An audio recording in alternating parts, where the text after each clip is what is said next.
Dahil nga, araw-araw ka nagre-release ng sperm. So, pwedeng kumonte yung production nito. At pwedeng maging mahina yung similya mo. Sige ka, baka pag gusto mo nang magkaanak, mahirapan ka nang makabuo.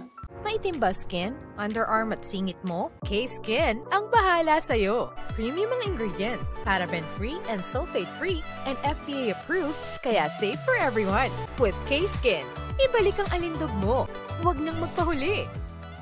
Hi guys! Welcome back to our channel. Kamusta po kayong lahat? Sana ay nasa mabuti po kayo. At sa mga hindi po nakakakilala sa akin, my name is Cheryl Ting at kung bago lang po kayo sa channel na to, pwede po kong maghingi ng isang favor to please consider to subscribe dito po sa ating channel, and also huwag na rin po sanang kalimutan i-like and follow ang ating Facebook page official and also ang ating TikTok account, Cheryl Ting.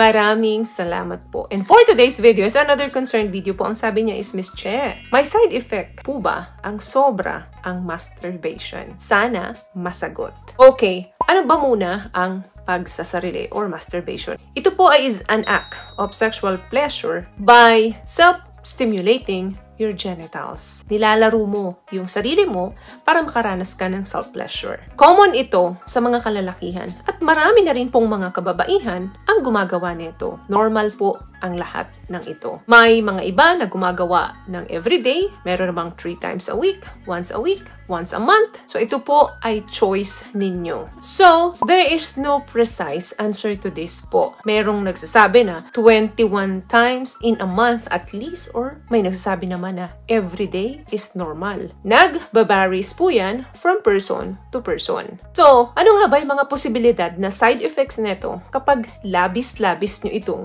ginagawa? Number 1, of course, nababawasan ang energy level.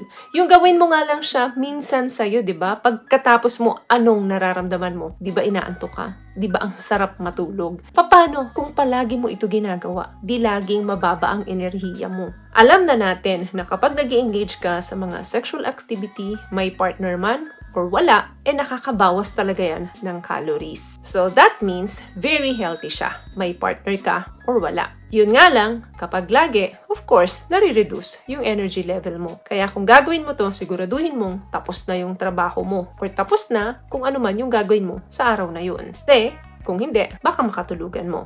Number 2, swollen genitals. Yes, possible din po ito. Yung mga taong gumagawa nito na sobra-sobra na, baka 2 or 3 times a day pa, pwedeng mag-increase yung chance na mag-suffer siya sa kanyang swollen genitals. Dahil po iyon doon sa pressure na ibinibigay mo during masturbation. Another thing, possible na maapektuhan din yung kalusugan ng sperm mo. So, yung production ng sperm mo pwedeng hindi na maging healthy. Dahil nga, araw-araw ka nagre-release ng sperm. So, pwedeng kumonte yung production nito. At pwedeng maging mahina yung similya mo. Sige ka, baka pag gusto mo nang magkaanak, mahirapan ka nang makabuo. Though, wala naman po itong impact sa number ng sperm mo, pero possible na makompromise yung semen production mo. What I love about this product, itong No More Dark Secret ng K-Skin, bukod sa may advanced whitening na siya, na kung saan pwede niyang matulungan na pumuti yung mga singit-singit mo, moisturizing, meron siyang anti-irritation, antibacterial, maintain healthy pH level. Hindi lang pambabae, meron din po tayong panglalaki. Ika-4, nagiging habitual na. Parang shopping and social media yan. Kasi addiction yan. So, ang masturbation is also an addiction. Kaya lang, pag sinabi mong addiction, related po yan sa substance. So, dahil hindi ka naman substance, you become addicted. Sinubukan mo ng isa, tapos nakaramdam ka ng napakasarap na pakiramdam. Dahil palagi siyang satisfying, uulit-ulitin mo siya. At kapag lagi mo na itong hinahanap, sa tuwing wala kang ginagawa, diyan na po mag-uumpisa ang lahat. Magiging routine mo na ito. Kaya ang gagawin mo, palagi kang maghahanap ng oras para gawin ito. And of course, lahat po ng bagay na sobra-sobra nating ginagawa ay hindi nakakabuti sa ating mental at sa ating physical.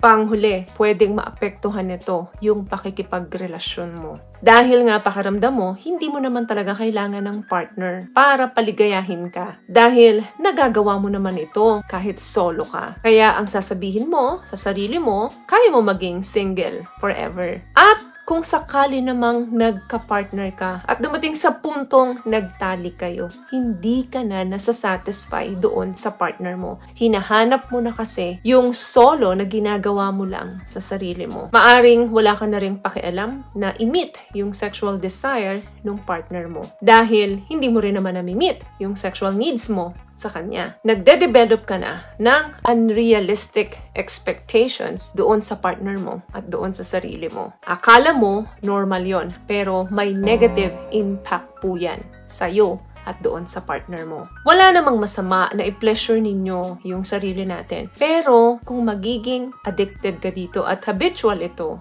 po yung magiging negatibo sa pagkatao natin. Kasi maapektuhan na yung pakikipagrelasyon natin. Relasyon man yan sa pamilya, sa kaibigan, at lalong-lalo na sa romantic relationship mo. Mahirap pigilan, pero pwede mo naman bawasan. So, yun lamang guys ang video natin for today. I hope nakatulong po ang mga napag-usapan natin dito. At kung nagustuhan niyo po ang ating video, please give it a thumbs up, comment down below, and also share this video rin po sa mga kaibigan sa tingin yung matutulungan ng video natin. Once again, palagi po kayong mag-iingat at palagi po kayong manalangin. Thank you guys for watching and see you in our next one. Always love yourself and be a blessing. Bye!